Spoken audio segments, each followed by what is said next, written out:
कहानी की शुरुआत होती है एक गांव हरसिंहपुरा से, जहां 24 नवंबर 2022 को गांव की 55 साल की महिला राजवंती अचानक से गायब हो जाती है। हरसिंहपुरा की सन्नाटेदार रात में कुछ ऐसा हुआ जो किसी को भी समझ में नहीं आया। राजवंती बिना कुछ बताए घर से कहीं चली गई। उसका कोई दुश्मन नहीं था, ना ही किसी से उसका कोई झगड़ा था। फिर आखिर ऐसा क्या हुआ कि वो यूं अचानक गायब हो गई? और उसके बाद पुलिस ने मामले की जांच शुरू, लेकिन राजवंती का कोई सुराग नहीं मिला। उसके घर वाले परेशान थे और पुलिस के पास कोई ठोस जवाब नहीं था। पुलिस अब भी तलाश कर रही थी, लेकिन असली मोड़ तो तब आया जब उसी गांव में उसी दिन एक और दूसरी घटना की जानकारी मिली। उसी दिन गांव में 25 साल की लड़की अंतिमा की अचानक से करंट लगने से मौत हो गई। घर वाले घर से बाहर थे और जब लौटे तो उन्होंने अपनी बेटी की जली हुई लाश देखी।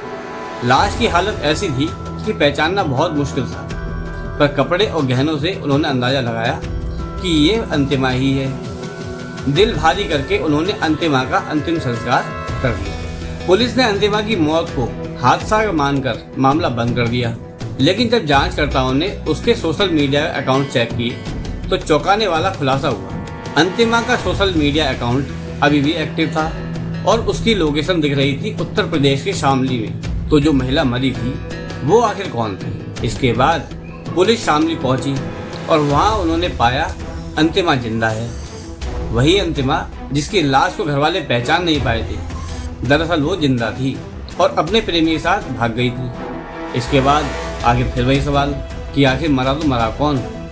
जवाब है 55 साल की राजवंती। अंतिमा ने पुलिस को बताया कि उसने फेसबुक पर एक लड़के से प्यार किया, लेकिन घरवाले इस रिश्ते से खुश नहीं थे। इसलिए उसने अपनी मौत का नाटक रचा ताकि वो अपने प्रेमी के साथ भाग सके। राजवंती को उसने अपने प्लान का शिकार बना लिया। पहले उसे नींद की गोली दी और फिर उसका गला घोंटा और करंट से मारकर उसे जला दिया ताकि उसकी पहचान कोई भी ना कर सके। लेकिन दोस्तों, झूठ ज्यादा दिनों तक नहीं छुप सकता। पुलिस ने अंतिमा को गिरफ्तार किया और राजवंती की मौत का रहस्य सुलझा दिया। हालांकि कहानी तो खत्म हो गई, लेकिन ऐसे राज और भी हो सकते हैं जो छिपे हों, और हर सच हमेशा सामने ही आता है। बस वक्त वक्त की बात है। हालांकि इस कहानी में साजिश थी, धोखा था, फरेब था, लेकिन अंत में सच्चाई की ही जीत हुई। तो तब तक बने रहिए हमारे चैनल के साथ। हम मिलेंगे फिर से किसी ऐसी ही अनोखी और मजेदार कहानी के साथ। जय हिंद, वंदे मातरम।